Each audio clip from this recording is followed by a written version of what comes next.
This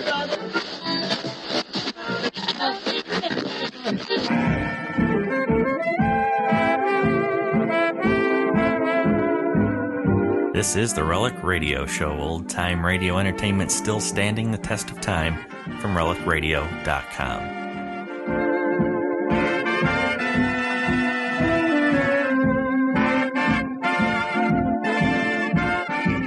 This is the Relic Radio Show, 60 minutes of radio drama brought to you every Tuesday by relicradio.com.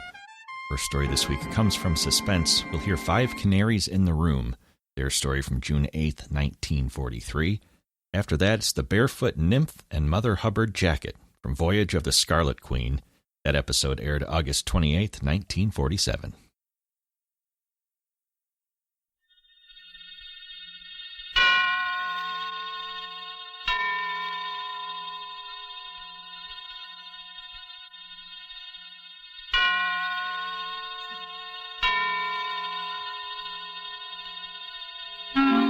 Suspense.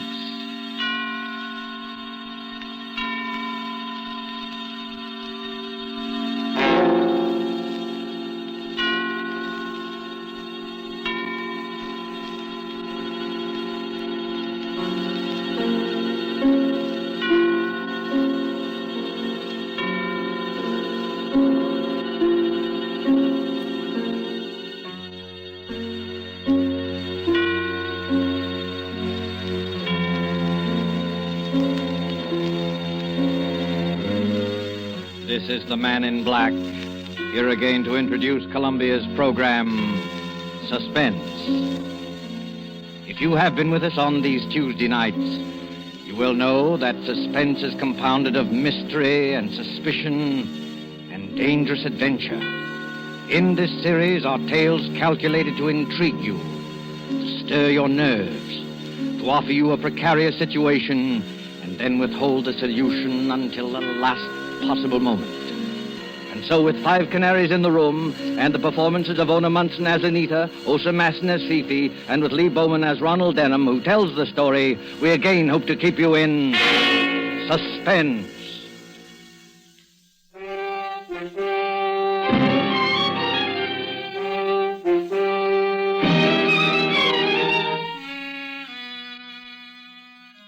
The trouble was, you see, that the whole apartment vanished. It's true. The flat disappeared straight out of that apartment house, and the dead man disappeared with it. No, I'm not crazy. And in spite of what they said, I hadn't taken too many drinks.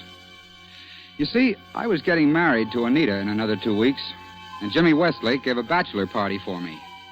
Oh, hang it, it's a situation that might have happened to you. The party was at the old Cap and Bells Club on Lower Fifth Avenue, and it wasn't a brawl. Jimmy Westlake was in the chair, I admit. But nothing could have been more quiet, more dignified. Oh, mademoiselle from Armentières, parlez-vous? Mademoiselle from Armentières, parlez-vous? Oh, mademoiselle from Armentières. Quiet, you fellas, quiet! Pipe down, can't you? Wait a minute, the chairman wants to say something. Gentlemen, this is a solemn occasion. If those dopes over there will kindly get away from the piano and sit down at the table, I have another toast to propose. Excuse me, Mr. Westlake. Excuse me, please, sir. Yes, Uncle Cato, what is it? Excuse me, Mr. Westlake, but you ain't gonna bust the glasses on this toast, is you? And why shouldn't we bust the glasses, Uncle Cato? Why shouldn't we bust the glasses? Oh, but Mr. Westlake, if you keep on busting the glasses, there ain't gonna be no glasses left. Well, in that sad eventuality, Uncle Cato, we will simply start busting the plates. Isn't that fair enough, boys? Bust every goblet in the so-and-so place. Oh, we'll bust every goblet in the so-and-so place. Oh, look, Jimmy, don't you think you'd better tone the gang down a little? Be quiet, Ron. You're only the groom. Yeah, I know, Jimmy, but... Gentlemen, I regret to tell you this, but the protesting voice you just heard was that of our guest of honor, Ronald Denham. Now, we all know Ron, and we all like him. But I am sorry to say he is not himself. Where now is the terror of nightclubs, the chorus girl's friend? I say it to his face, he is sober. But we like him just the same. Friends, guests, and bachelors, I give you the groom. Oh,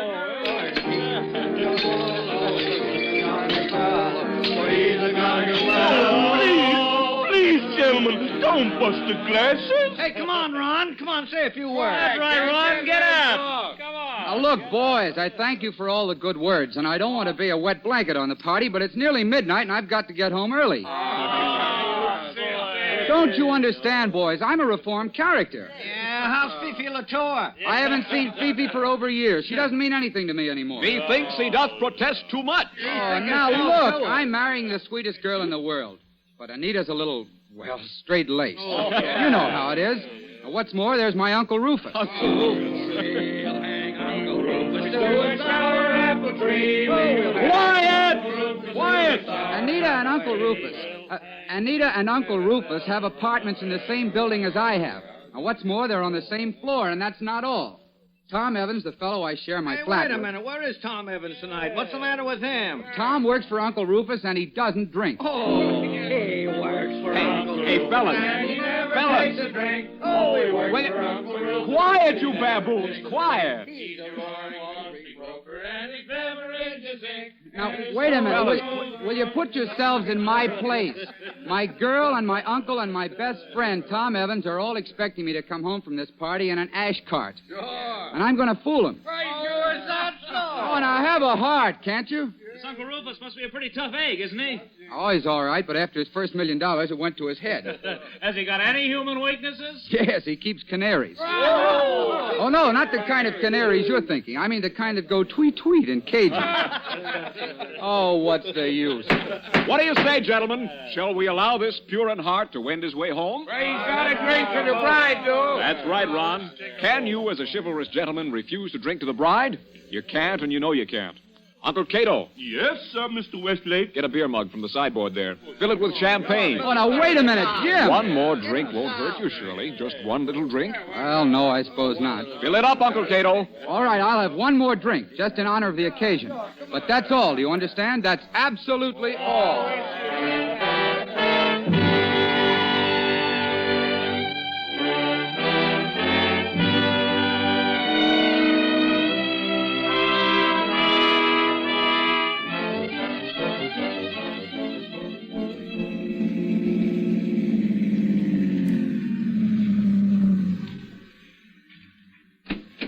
Yes, sir.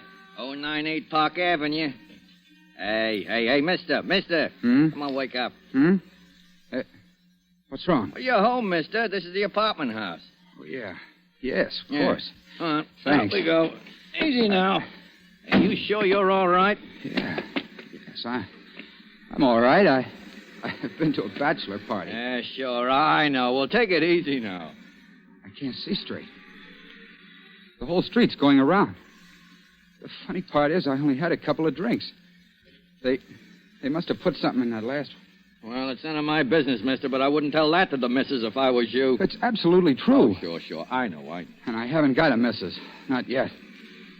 On my word of honor, I'm a reformed character. I have nothing to do with any woman except Ronald Denham. As I live and breathe, it is Ronald Denham. Fifi Latour. Oh, Cherie, how good it is to see you. I look everywhere for you. I cry my eyes out, but I don't find you. What are you doing here? I live here, Fifi. I moved. Oh, you tried to get away from me, yes? Yes.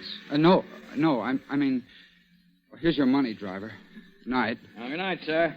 It's one of yours, lady. You better take care of him. I'd take care of him. Yes, you bet you. My poor Ron. I forgive you this time, because you've been on the wrestle-dazzle and you need someone to take care of you. You live in this building, yes? Yes. 5th floor. Oh, good. I take you to your apartment. No. You say no, eh? And why not? Because you mustn't go in there. Oh, there's another woman. What? Oh, yes? Well, yes. The fact is, Fifi, I'm going to get married. Married? Oh, for heaven's sake, Fifi, don't make a scene in the middle of the street. Oh, you break my heart, eh? Right in the middle of Park Avenue, you take my heart and you break it bang, bang. Fifi, please. Now I tell you what you do. You will take me to your apartment this very minute. No, definitely no. You will give me one cigarette and one brandy. You will tell me what this means. Oh, I warn you, by golly, I start screaming so they can hear me at City Hall. I can't do it, Fifi. All right, then I start screaming. No, wait a minute. Oh, of all the times in the world, you had to pick this. Do I go along, Cherie? Yes or no? Well, if I do take you, Fifi, will you promise to be good? Cherie, I am always good. You won't kick up a row or start banging at doors. Oh, if Anita heard of this. Anita? And who is she? Oh, never mind. I'm too groggy to argue. Come on.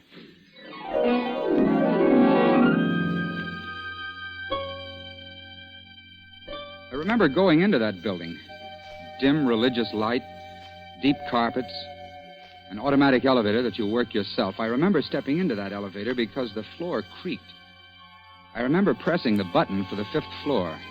I took Fifi with me, and I took her into what the champagne told me was my own flat.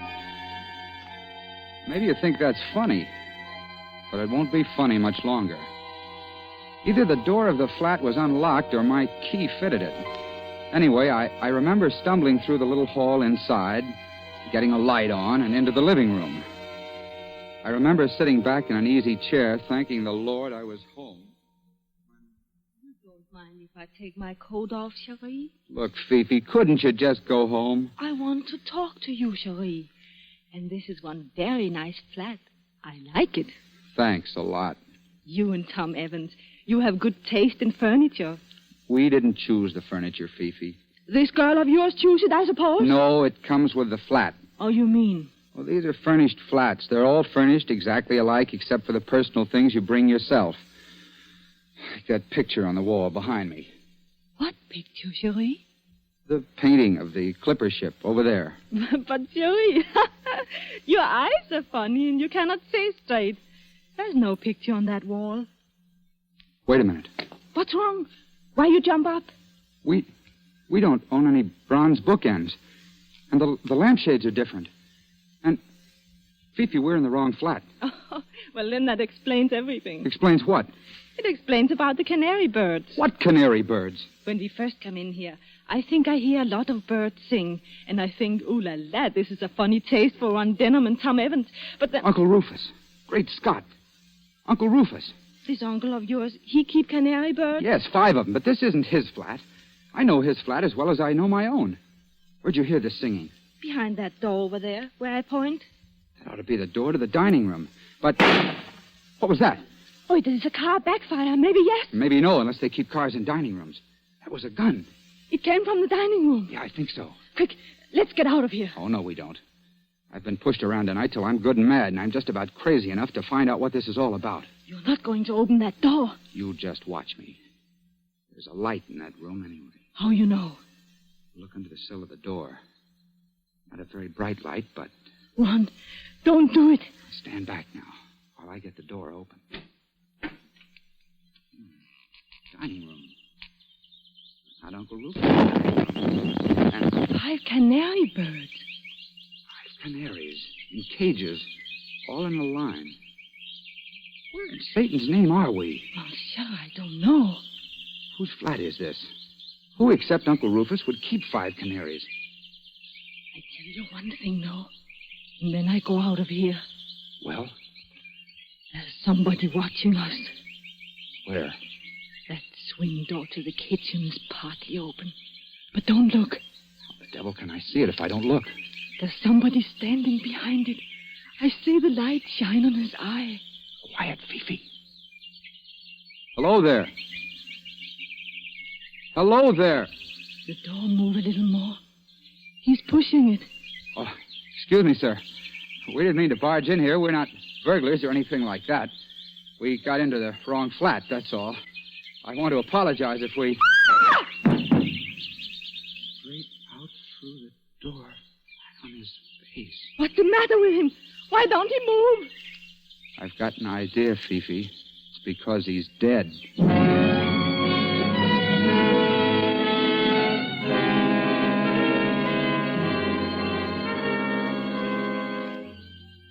He was a little fat man with eyeglasses and a spade-shaped beard. He looked foreign somehow. And there was a bullet hole over his heart. You ask me what happened then? I don't know. Fifi turned and ran. At least I think she did. I bent over the man to make sure he was dead. And then something hit me. As though it hadn't been enough of a nightmare already, I could hear that blackjack strike the back of my skull. And everything exploded. I couldn't get my breath, and I seemed to be swimming in dark water. The next voice I heard wasn't Fifi's at all. It was Anita's. And... Ron Denham. Oh, my head. Oh, Lord, my head. Well, I'm not at all surprised. What's that, Anita? I can't hear you. I said I'm not at all surprised. Of all the disgraceful, dissolute objects I ever saw. Anita, where am I? Oh, darling, as though you didn't know. But I don't know. My head feels like a printing press in full blast. Well, you're out in the main hall, dear, on the 5th floor, sitting on the stairs beside the elevator shaft. That's true. But how did I get here? Oh, now, really, Ron. I must have been carried here. That's it. By your drunken friends at the club? Well, I don't doubt it in the least. No, Anita. No, you don't understand. I left that party early. I was cold sober. But the low hounds wanted to see me come home in bad shape. So they put something in my glass. Oh, naturally, Ron. Whiskey or champagne? Oh, no, Anita. I mean a drug of some kind. I was dizzy when I got here. Just as I was getting out of the taxi, I met... Well, go on, dear. Whom did you meet? Nobody, Anita. Nobody at all. I came up here to what I thought was my own flat, but it wasn't my flat. It was somebody else's. There were a lot of canaries singing and a dead man with a bullet hole in his chest. And... Well, this sounds pretty crazy, doesn't it? Yes, dear, it certainly does. Yeah, but it's true. Oh, Ron, I suppose I've got to forgive you. I always do forgive you. Now run along like a good boy and sleep it off, hmm? Listen, Anita. There's a dead man in one of these flats. A dead man? In which flat? Well, that's just it. I don't know. You're not saying it's on this floor? Yes, I definitely remember pressing the button for the 5th floor. Suppose you listen to me, dear. Now, don't make faces and rumple your hair. Just listen. There are only 2 other apartments on this floor. One is your uncle's. It wasn't his. I'll swear to that. Well, and the other is mine. You don't think I'm hiding a dead man? No, it wasn't your flat either. Well, then where is it, darling? A whole flat can't vanish and take the dead man along, can it? No. But I'll tell you something else, Anita. I've seen that man's face somewhere before. Well, whose face? The dead man's. Thick eyeglasses, square black beard, something foreign about it. I've seen him, or I've seen his picture, or... Oh, Ron, please. What's wrong? It's the elevator. Somebody's coming up. Oh, please don't let people see you. Your hat's smashed in and your tie's untied, and you look like nothing on earth. Well, look here, Anita. If it comes to that, what are you doing out in the hall in negligee and pajamas? Well, I wanted to make sure you got home safely. Ron, the elevator, it's Tom Evans and your Uncle Rufus. All right, I can take it. But your uncle can't. Now, don't say anything to him about this dead man. Promise me. Hold on, I've got it. Pierre Duroc. Who? Pierre Duroc. That's the dead man's name. He... And furthermore, Evans, you may expect from me that in this year of 1938, the prospect of a European war is so remote as not to be worth serious consideration. Excuse me, sir, but isn't that a little strong? Now, don't argue with me, Evans. No, sir. You may tell my secretary to... Look here. What's this? Well, now look, Uncle Rufus. Oh, I can't stand any more of this. I'm fed up. Well, I don't blame you, my dear. Has this nephew of mine been annoying you again? Oh, no, of course not, but please don't pay any attention to him. He's drunk. For the last time, I am not drunk. I just want to ask Uncle Rufus, before I go completely nuts, whether he hasn't heard of Pierre Duroc. What's that, Ronald? What'd you say? Pierre Duroc, the French millionaire. Well, what about him? He's the man who always deals in cash on the line. Spot cash, even if it's $1 million. I saw his picture in the paper. He's in New York to put through a business deal with you, isn't he? Oh, indeed, Ronald. Well, you show a commendable interest in my affairs. Well, that's what you want me to do, isn't it? Well, I believe Duroc does want to buy some property I own, but he hasn't approached me, and I haven't approached him. It's a bad business. Why have you developed this sudden interest in Duroc? Because he's dead. Dead? Somebody shot him in a room full of canaries and then slugged me over the head. Do you believe me, Evans? If your uncle will excuse me, old man, I don't see any reason not to believe you. Where's the body? Well, that's the trouble. Ron claims he found it in a flat that doesn't exist. Listen. What's that? Sounded like somebody running upstairs in a devil of a hurry. Well, maybe it's the dead man. As a matter of fact, it's the night porter. He's the one who can tell us. Tell us what? Well, maybe I did get off at a different floor, but that flat's got to be somewhere in this building. Pearson? Oh, just a minute. Pearson! I'm very sorry, sir. I can't stop now. Please stand aside. I got to go upstairs and get the manager. Why, Pearson? Is anything wrong? Well, Mr. Evans. Speak up, man. Is anything wrong? It's the police, sir. We found a dead man in the palm garden downstairs. Now do you believe me? You will oblige me, all of you, if you remain quiet and allow me to deal with this. What does this man look like, Pearson? He's a foreign-looking gentleman, sir. I never saw him before. He doesn't live in the building. Well, then how did he get to the palm garden? Well, sir, that's what we don't know. He certainly wasn't there when I looked in half an hour ago.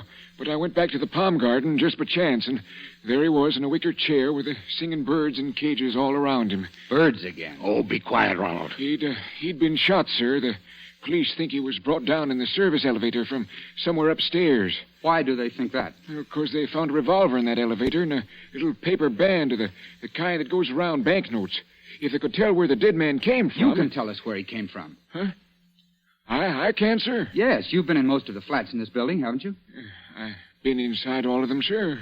Why? Well, would you recognize any given flat if I described it? Yes, sir, certainly, but... Well, then, for the love of Mike, think. Who lives in a flat with 5 canary cages in the dining room? Ronald, are you out of your mind? In case you don't happen to remember, you're describing my place. No, it was like your place, but it wasn't at all the same. Oriental prints on the walls.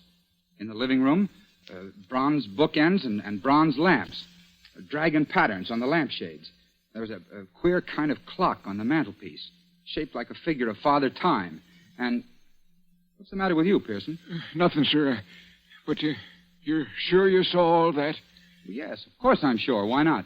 Because, I'm sorry, sir, but you couldn't have seen it. What do you mean I couldn't have seen it? I did see it. Who lives in the blasted place? Nobody. Well, you mean the flat's vacant? No, sir. I mean, there's no such flat in the whole building.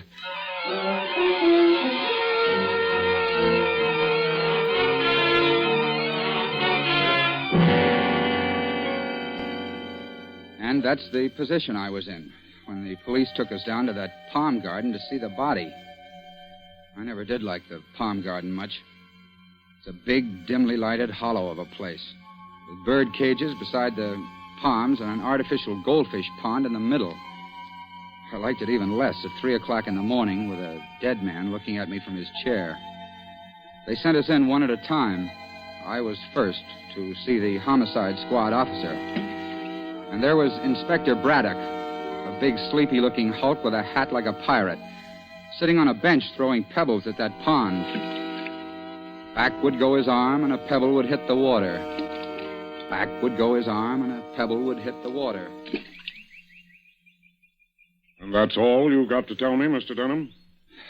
That's all, Inspector. It happens to be true. Oh, I believe you. After all, son, we've got corroboration. Corroboration from whom? From your other girlfriend, Fifi Latour. But Fifi's not here. She ran out of here as soon as Duroc's body fell through that door. Yes, but she didn't run far. A cop wondered why she was running and brought her back. Where's Fifi now? In that room there, talking to your official girlfriend. Oh, that's fine. That's beautiful. The one thing I didn't tell Anita. Why don't you wake up? Wake up? How? This isn't post office any longer. It's murder. And one of that gang out there shot Pierre Duroc.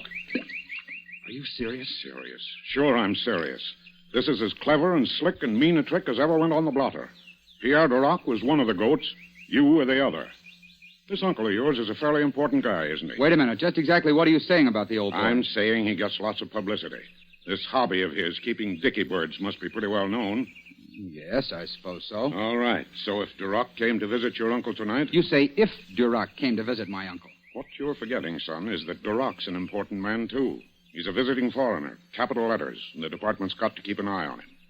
Duroc did go to visit your uncle tonight, and he was carrying $20,000 in cash. What are you intimating? Murder. Inspector Braddock. Yes, Sergeant? That crowd out there is raising Cain, especially the old man and the French gal. Shall I let him in? Yeah, you can let him in now.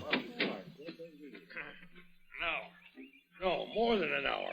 Sitting in an anteroom without even hearing why we're here. I tell you, that Evans is intolerable. It's all right, sir. They probably know what they're doing. You think so, my friend? But I still don't know why I'm here. How very interesting, Miss Latour. Such extreme absent-mindedness. Well, perhaps Ron could tell you why you're here. Oh, listen, Anita, I can explain everything. Can you explain the disappearing apartment? Well, that's better. I'd like, if you don't mind, to have a little quiet here. Now, which one of you is Mr. Rufus Denham? I am Rufus Denham, sir. Rufus Denham of Denham and Company. Can there be any doubt whatever about that? No, but I thought I'd ask. I was just telling your nephew, Mr. Denham, that Pierre Duroc came here tonight to see you. To see me, Inspector? That's right. I can only characterize that statement, sir, as a flat and downright lie. I've never met that man. I didn't say you met him. I said he came here to see you. Duroc wanted to buy some property from you, didn't he? Well, I suppose he did. And Duroc always paid spot cash, didn't he? Yes, I believe so. Just one more question. I imagine you've got a secretary. Yes, naturally I've got a secretary, Miss Helen Gardner. What about her? Somebody, posing as your secretary, telephoned Duroc at the Metropolis Hotel and spoke to him in very good French. Well, Inspector, don't stop there. Go on. This person, pretending to represent Rufus Denham, asked Duroc to come here with the money and said they could settle the deal immediately. Don't you see the trick now? Don't you see Duroc was lured into a dummy apartment? A dummy apartment? What does this man mean? I'll tell you. All the flats are furnished exactly alike except for personal things. Pictures, books, lampshades, ornaments. Is that correct? Yes, of course it is. The murderer didn't dare use Rufus Denham's real flat. But the murderer could always decorate an imitation flat so that Pierre Duroc would be deceived when he saw... 5 canary birds. That's it, son. But what was the idea? A very neat swindle. Look at Duroc's body now. Oh, I can't look at it. Look at his thick glasses. Well, the man was half blind. This so-called secretary, disguised, would meet Duroc in an imitation flat. Duroc would hand over the money and get forged title deeds in return. When Duroc had gone, the flat could be put right again and no evidence left. But, something went wrong, That's right. Something went wrong. Duroc suspected. And had to be killed. Right again. Inspector Braddock, who is the murderer? Can't you guess? Green Gnome. I think I know how it all happened. Do you, Miss Latour? Oh, it's very smart of you. This poor Ronald of mine, he is at a bachelor party. They do not think that he will be home until daylight. But he get reformed and come home early. He blunders straight into that flat in time to interrupt... In time to interrupt the murder, yes. Afterwards, when you were supposed to run away... But I did run away. Sure, Miss Latour, I'm admitting you did. Then why do you look at me as though I didn't? Afterwards, as I was saying, the murderer had to hit Ronald Denham over the head and drag him out in the hall. Duroc's body was brought down here along with the canary cages that had been borrowed from here. And the dummy flat was set right again.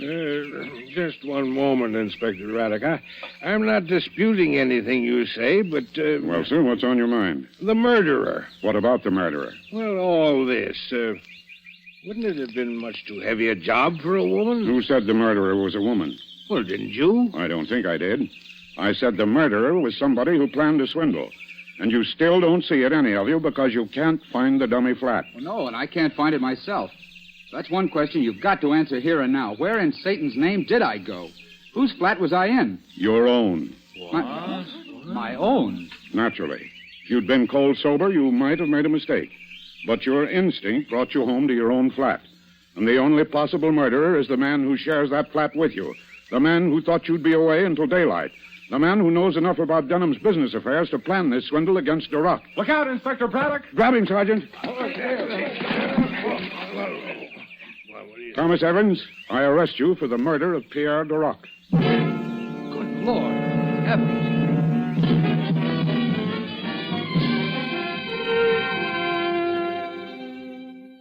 Well, that's about all there is to the story. Anita and I were married last week. She's a wonderful girl.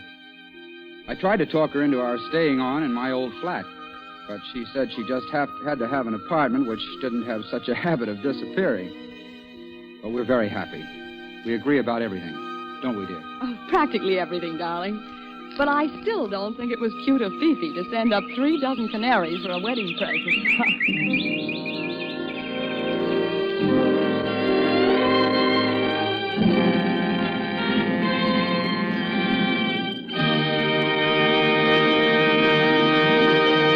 And so closes Five Canaries in the Room, starring Ona Munson, Lee Bowman, and Osa Masson. Tonight's tale of Suspense.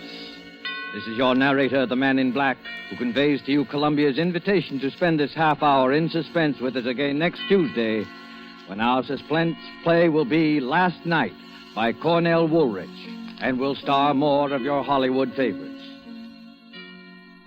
The producer of these broadcasts is William Spear, who with Ted Bliss, the director, Lud Gluskin and Lucian Marwick, conductor and composer, and John Dixon Carr, the author, collaborated on tonight's Suspense.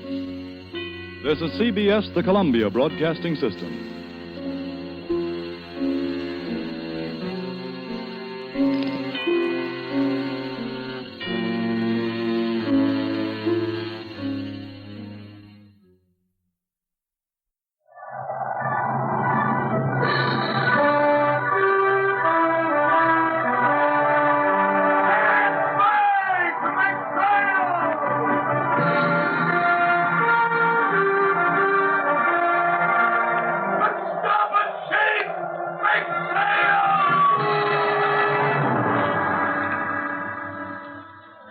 Entry, the Ketch Scarlet Queen, Philip Carney, master. Position 120 degrees 29 minutes east, 14 degrees north. Wind light, sky overcast. Remarks, departed port of Manila 9 a.m. after canceling shore leave for crew.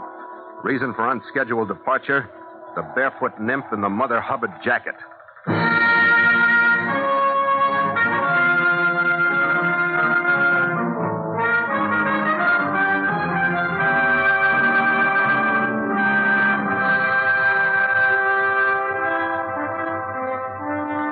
It was 4 days out of Swatow, China, that we raised the island of Luzon on the eastern horizon and stood in toward Manila.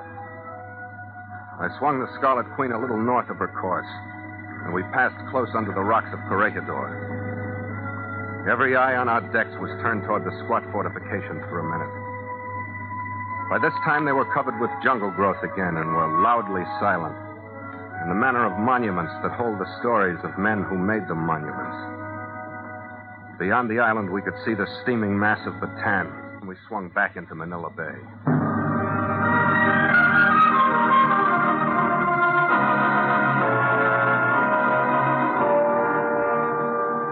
Manila should have been a friendly, relaxing port for all of us. It meant a break in our voyage under charter to Kangen Sun.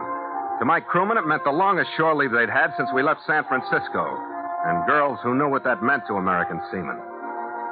To my chief mate, Gallagher, it was like a home state picnic. The harbor was jammed with freighters and tankers from the state. That meant that the Balanga Street bars were jammed with their crews. And that meant that Gallagher was jammed in with them, running into old friends and making new ones. Manila should have been a holiday. And it was, for 3 days and 2 nights.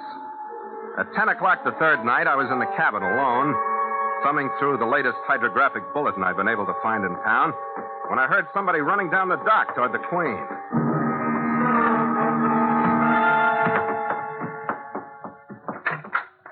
Red! What's the matter? Her husband show up? What's up, Red? Never mind. Come on, calm down. What's the automatic for? Lay off with her, Skipper. Come on, give it to me, Red. Get away from me, Skipper. You're off your nut. What happened? Who'd you kill, the president? I might if he gets in the way. Gallagher! With a wild-eyed mate and an automatic loose in Manila, there wasn't much time for the hydrographic bulletin. I closed it, locked my desk, and went out after him. And so Mutual continues The Voyage of the Scarlet Queen, written by Gil Dowd and Bob Tallman, and starring Elliott Lewis.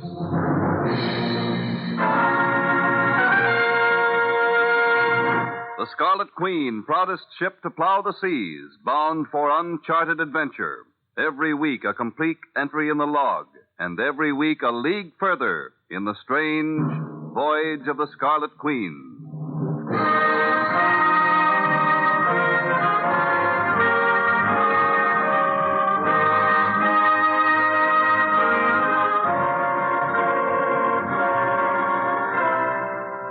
When Gallagher is being pushed by temper or is in a hurry, he walks as though he's working up against the incline of a pitching deck in a storm. His body bends forward from a point almost as low as his feet. His shoulders pull up protectively on each side of his head, and his arms barely swing in short arcs. I followed him up to Botanic Street, across the railroad tracks, through the park on Ambil and Dewey Boulevard, and to the left on Balanga. We passed 3 bars, and I could hear the 4th from a half a block away. The dimly lighted sign that hung outside said Victory Cabaret. But judging from the din of battle that poured out at us as we approached, somebody had been a little premature in naming it. The remaining activity was going on in the center of what was left of a large bar room. I lost Red for a minute, but then I found him in the center of the room. Hey, Red! What? I lost him again, then I saw him heading toward a door at the rear of the room. Red! Red, wait for me! Hey, look, watch it, will you? Here you go. He'd stopped at another door halfway down a long, dimly lit hall by the time I caught up with him. He opened it. The room was furnished with a broken window, a woman who looked like Miss America, and a man who should have been in a morgue instead of sprawled on his face where he was. Shut up. You frightened me. I didn't know who you were. What happened to him? I don't know who did it. Somebody came in right after you left, and I tried to hide it. Then the window broke, and I heard the shot. That's all it was. Who is he, Red? Cliff Peterson. He sailed on me as bosun last year. Huh? What's the beef? It started over Lona here, but it wasn't her fault. She was here with Peterson, and this drunk started pouring in. Peterson poked him. That's the way it started. Who was that guy, Lona? You know him? I met him, yes. His name's Mason Ralph or something like that. But I don't know him. I don't know why he picked on me. I don't know why he picked...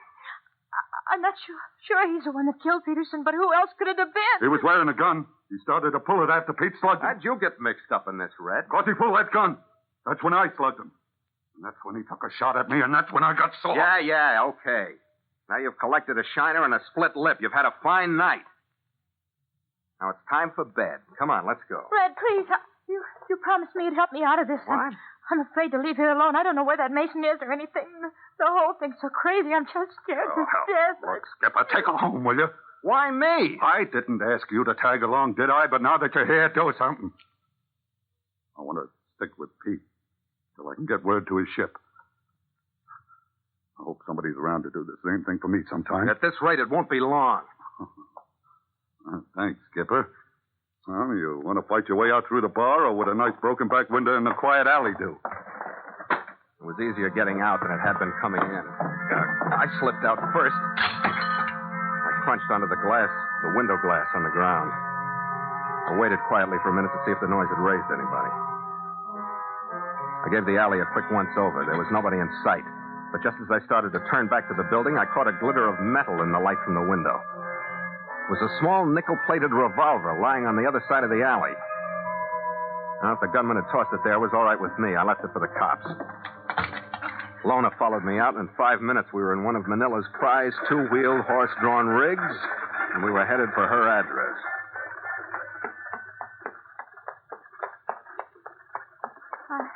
I wonder what's going to happen. The law is going to show up, and they're going to start scattering the bones. That's what usually happens with murder. I'm so scared I don't know what to do. Oh, come on. Calm down. You're a beautiful dame, and a couple of guys started fighting over you. In fact, the whole joint finally was. You're just living in the wrong century, that's all. Women thrived on that kind of stuff a few 100 years ago. I suppose the police will get my name, won't they? Well, you'll be lucky if they don't. Oh, dear. That'll mean my job. It all started out to be an evening of just fun. Look, Lona, I don't feel quite as sorry for you as you do. I'll tell you why. Maybe it'll help you. It started out to be an evening of just fun for Peterson, too, didn't it? I'm sorry, Skipper. All right. Now, is there something else you'd like to talk about? No, I guess you've said everything.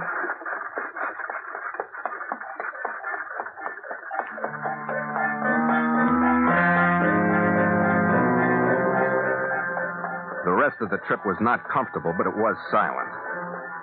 We clopped across the Pasig River and turned down a wide thoroughfare that led in the general direction of the exclusive residential district under Tagate Bridge.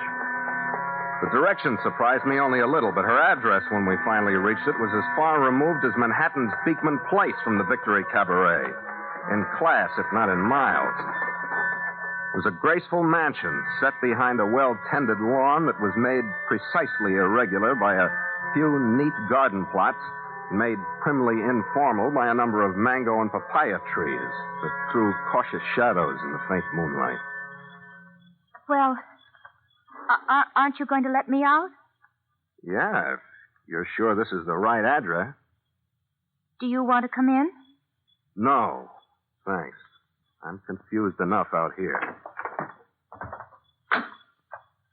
You're a refreshing guy, Skipper. The helpless dame, and there are no passes or anything. Nothing but a brotherly remark about my being beautiful. Yeah. I'm always shy with women I take away from dead men. Oh. You kicked me all the way up from Belanga Street. I guess you just had to kick me into the house, didn't you? Good night, Skipper.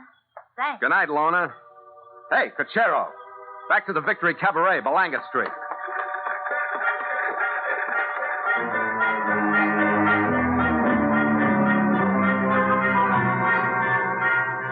I paid my Cochero off and headed into the Victory Cabaret. The only person in sight was a hefty, barrel-waisted bartender who was pushing a broom at the litter on the floor. Keep your pay in your pocket, mate. I ain't open for business. Yes, I see. What happened? What happened? Well, I'll tell you. It was no more than a friendly little scuffle. Yeah, looks it. A few of the hands from a few of the ships come to shore for a good time. The cops get here? And it cost me a few $1,000. And somebody's got to keep up the morale in the Merchant Marine. A nice bunch of boys. The cops. Couldn't they help you? That's a good question. Anybody killed? So I hear. One outright and a half a dozen they wasn't quite sure of.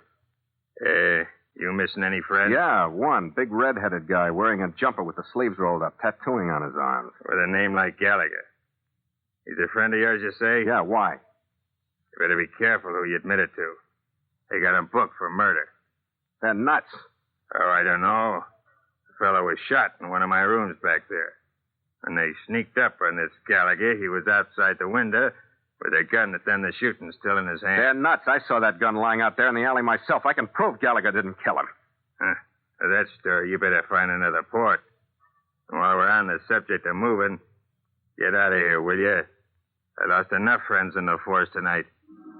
I walked out of the door 10 steps up the sidewalk. And then 5 steps back. I watched the bartender pick up the telephone. This time I took a cab to Lona's address. I wondered what she'd say now about involving her name when it was to clear Red. I had a few answers for that. And I was working on a few things to say to Gallagher for standing there in that alley with the murder weapon in his hand when we pulled up in front of the house. By the time I reached the door, I knew it was no good. It was 1 a.m., but I had a hunch that for Lona the day hadn't ended. Well, Skipper. I hope it isn't too late. It never is at my house. Come on in. She had a sort of breathless expression when she talked to me. The corners of her mouth were drawn up slightly into a bare trace of a smile. Her lips were always separated, just a little. Her eyes were warm and brown. In here. She led me through a short hall and down 3 steps into a large, carelessly furnished room. She was dressed in a hostess gown of some light, clinging material. I'm sure. Her hair went with her eyes, and it hung just short of shoulder length. And her feet were bare. We crossed the room, went into a den. It had a tile floor, low, wide bamboo furniture, wide screened windows that looked out onto a side garden. This is my favorite room. Do you like it? Yeah, great. I don't think you really like rooms. Some men don't. Sit down. No, not there. You'll see my abstractions. I paint a little. Over here on the shelf. Here. You been drinking, or shall I mix one for you? I haven't been drinking, and I'd like one. All right. How'd you know I'd be back? Because I asked you. I didn't hear you. I didn't ask you with words. I asked you with me. Oh. You're an amazing little creature. Why are you looking at me like that? You've changed so many times tonight that I can't stay abreast of it. I change all the time, so I won't become monotonous. That's the only way I can stand myself. Which one of me do you like the best? This one. Barefooted. With your hair down. I was brushing my hair when you rang the bell. I don't think many women do, but I love my hair. So soft. Feel it. Where do you come from? Every place. Do that with my hair some more. What's your other name besides Skipper, I mean? Phil. What's the matter? Nothing. Nothing, darling. The glass just rolled off and broke. For a minute, I didn't know what it was. Listen. That sound will be this night, even when I'm old.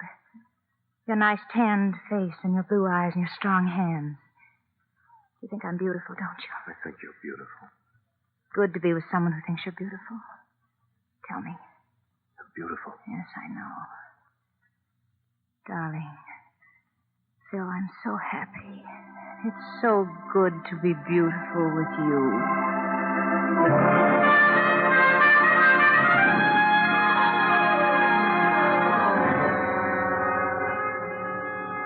Maybe it would have been different if I hadn't been afraid of her. Or if I hadn't been convinced that everything she said or did had purpose. Or if I hadn't known that each of us was waiting for the other to bring up the subject of Gallagher's arrest. But there was no doubt about one thing. And it was hard to keep it from overshadowing anything else. As she repeatedly stated, as she loved to state, as she loved to hear me repeatedly state, she was beautiful. From any measurement or any comparison.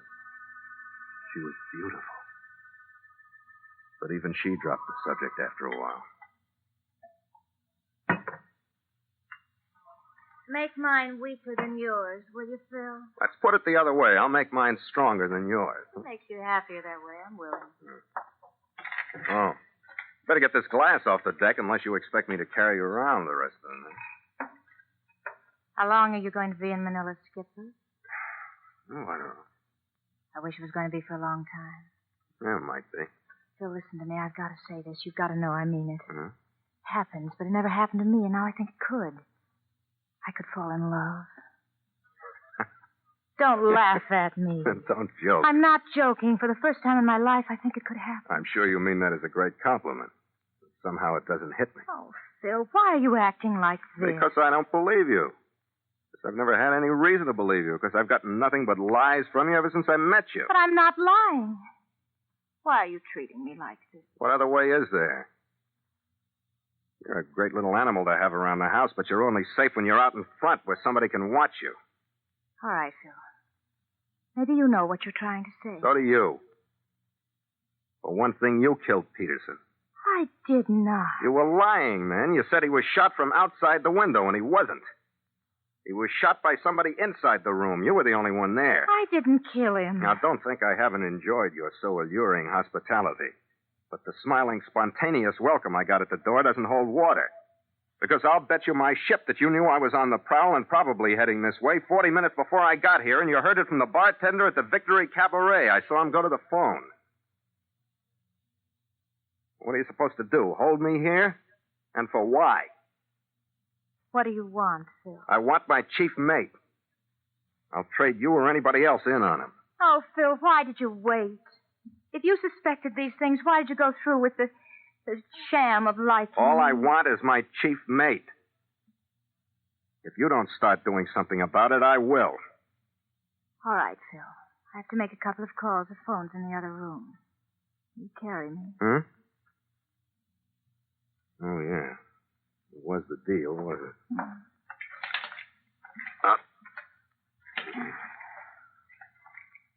I wonder why it had to be this way, Phil. I don't know. I don't know what your game is, and I don't care, but you were in it before I was. Phil, Red was only a coincidence. Really, he was. Huh? He just happened to know Cliff Peterson and sit down with us. And then the stupid redhead, he had to go out the window and find that gun and be standing there when the police showed up. So then Delkey had the brainstorm and twisted Who's the Delkey, story. the bartender? Yes, he told the cops that Gallagher instead of Mason had made the pass at me. That started the whole thing. And he went after Peter. Yeah. All right, here's your phone. Do you believe me, Phil? How in the devil should I know when to believe you and when not to? I told you I don't care. All I want is my chief mate. When I get him, I'll believe anything. Gallagher was just supposed to stall things until Mason could get back to the States. He was leaving in the morning. I was supposed to hold you until his ship... All right, fine. Let him find somebody else for a stall. Who are you going to start with, the chief of police? Afraid the police think even less of me than you do. We have to settle this between Ralph Mason and Delkey and myself. You're going to bring him out here? Where else?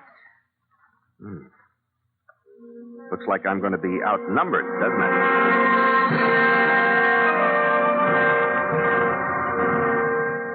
I stood by her when she made her calls, and as far as I could figure, they were straight. Just strong invitations to get to the house as quickly as possible.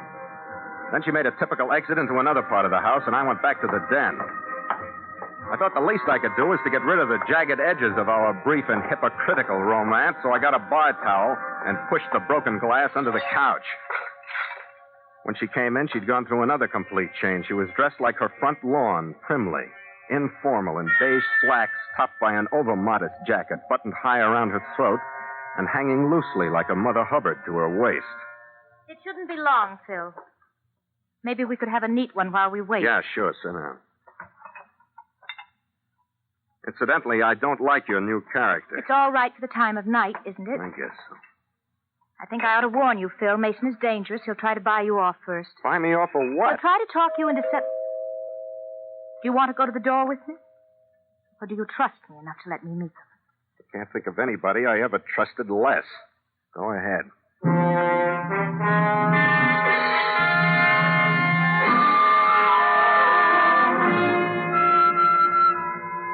Captain Carney, this is Ralph Mason, and I believe you said that you'd met Mr. Delkey. Yeah.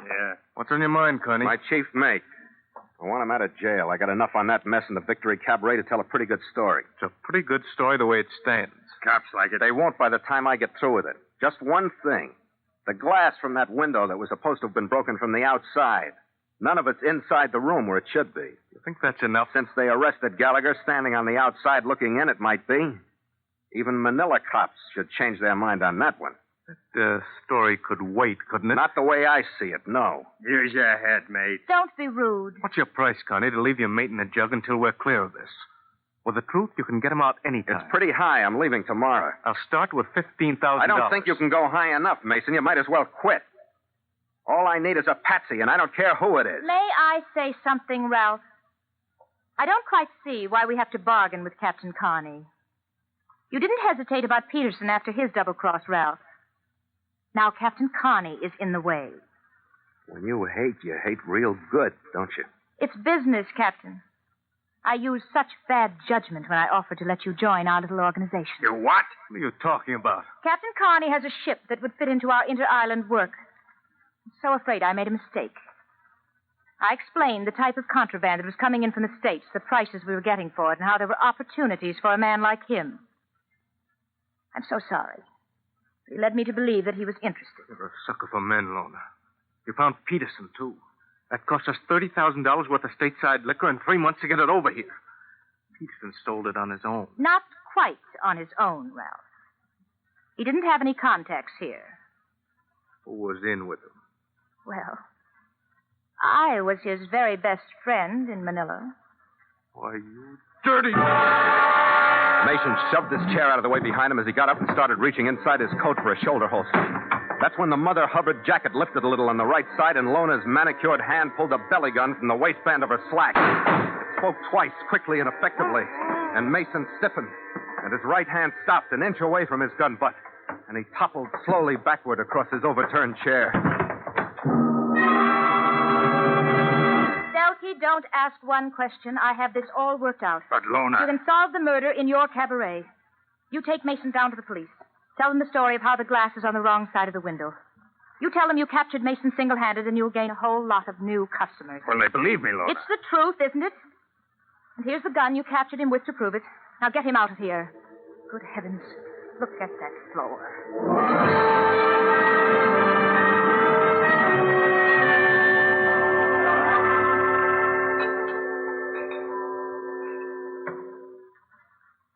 I wonder what this all meant, Phil. Oh, what, Lona? This thing we lived through. It's been important, hasn't it? Yeah, slightly. 2 guys didn't make it. Oh, that isn't what I mean. We did move everything and make this little room the center of the world, didn't we? I wish I knew what you meant. You wonder if I'm still in love with you, don't you? Candidly, by this time, I don't know what I wonder. I could be, Phil. I'm afraid it's impractical. If you'll just hold me. Just once more. Tell me once more. Beautiful, Lona. And I'll always remember the glasses, Phil. It's getting late. You'll have to go. Well, couldn't we have one more drink? Oh, no, I wouldn't dare. Got to put my hair in braid and straighten the house up. My husband is coming home Your in the husband? morning. He worries so about me. I have to have everything just Your husband? so. Where is he? Oh, he has gold mines in Mindoro. He's much older than I am. But he's rich. He allows me to stay here in Manila with my hobbies. Goodbye, Captain Carney.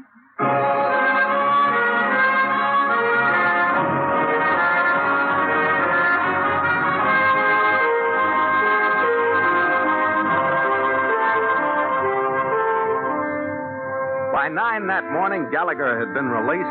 I'd rounded up the rest of my men, and we slipped away from our berth and headed out through Manila Bay.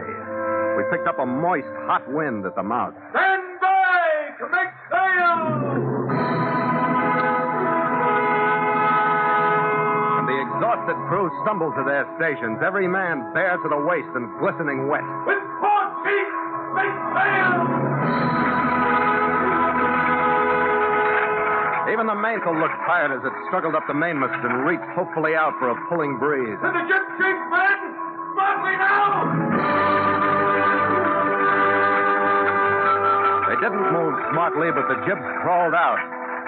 Then the mizzen boom swung sullenly over my head, and the Queen rolled slowly down toward Verde Island Passage, the Sabuyan Sea beyond. Well, I had a good rest last night, but it looks like I'm the only one aboard that did. Oh, lay off, Red. Look at that crew. It's a disgrace. I'm half a mind to turn them all to holystone in the deck from bow to stern. Take over, will you, Red? Oh, not on your life. This is your watch, and I'm going to take my exercise. That Manila jail air is Oh, invigorating. lay off, will you, Red? Don't forget, I was sitting in the cabin with the hydrographic bulletin when you busted in. Take it easy, Skipper. Go on below.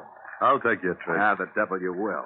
But just wait till you crawl aboard the next time. And don't think you haven't done it before. I'll hand you some sympathy. What are my chances in the next port? There, and I'll be waiting for you. It's Masbate. Masbate. Mm-hmm. What do you know about that jail? Nothing. And before I take a nap, Huh? what is your outstanding recollection of the capital of the Philippines? Some broken glass I pushed under a bamboo couch. And I wonder what her husband's going to say. It's funny you mention that, Skipper. Yeah? I met a husband in jail. He was in for murder. Who did he kill, the wife? No, the smooth-talking stranger. Drink, Skipper? He killed the wrong one. After you, mate, after you.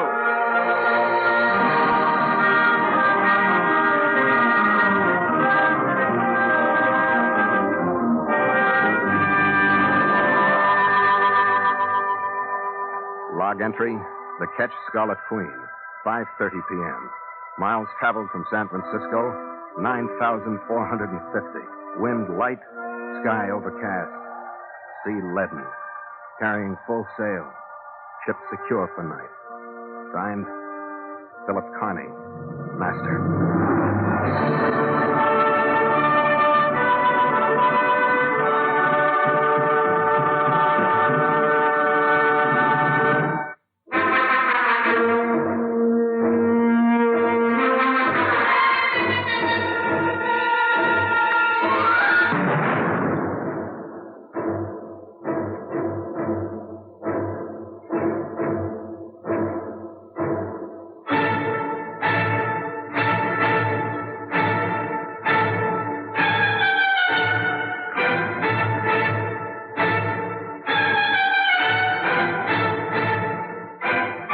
Of the Scarlet Queen has come to you through the worldwide facilities of the United States Armed Forces Radio and Television Service.